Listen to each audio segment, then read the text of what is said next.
Anniversaries matter deeply, but what will shape the future is the actions we take now.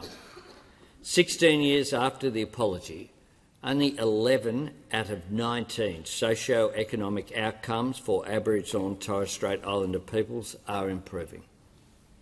Just 4 are on track to meet their targets.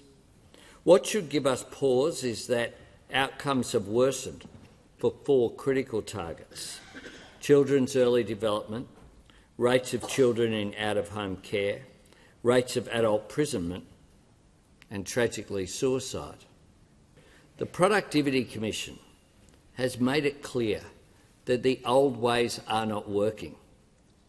Decades of insisting that government knows best has made things worse. We must find a better way, and we must do it together. Support for reconciliation is a core value of this Labor government, and it is a value shared by Australians. Australians want to close the gap. Australians believe in the fair go. The government remains determined to move reconciliation forward and seek better results for Indigenous Australians. As we take the time needed to get Makarrata and truth-telling right, the work of treaty goes on at a state and territory level. There will be a diversity of processes reflecting the diversity of First Nations across the continent. The government is committed to the ongoing national agreement on closing the gap.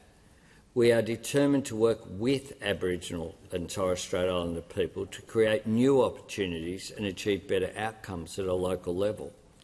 We must deliver real jobs with real skills, which means real opportunity for First Nations people.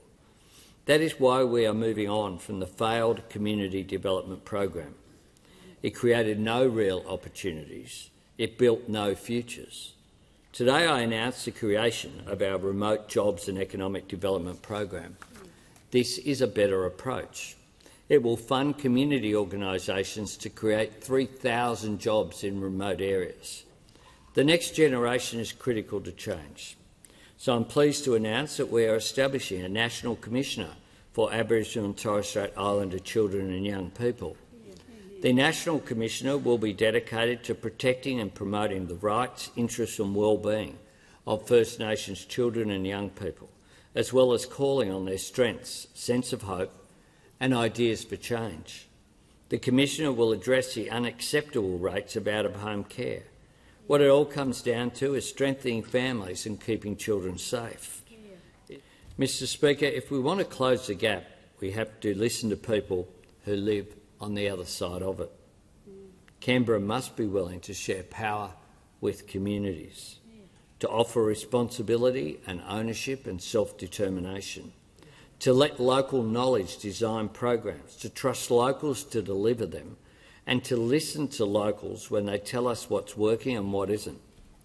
That's a culture change we have to drive in this building, in the public service and across governments at all levels. The price of failure over successive governments isn't just counted in dollars, it's measured in lives. Not every community-driven initiative will be an overnight success, but we know that we cannot just keep doing things the same way.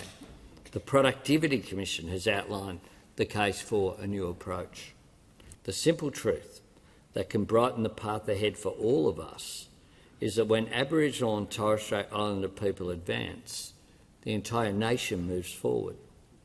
There is so much more that we can do, so much more that we must do. We can and we must do better than governments of all persuasions have done over the last 123 years.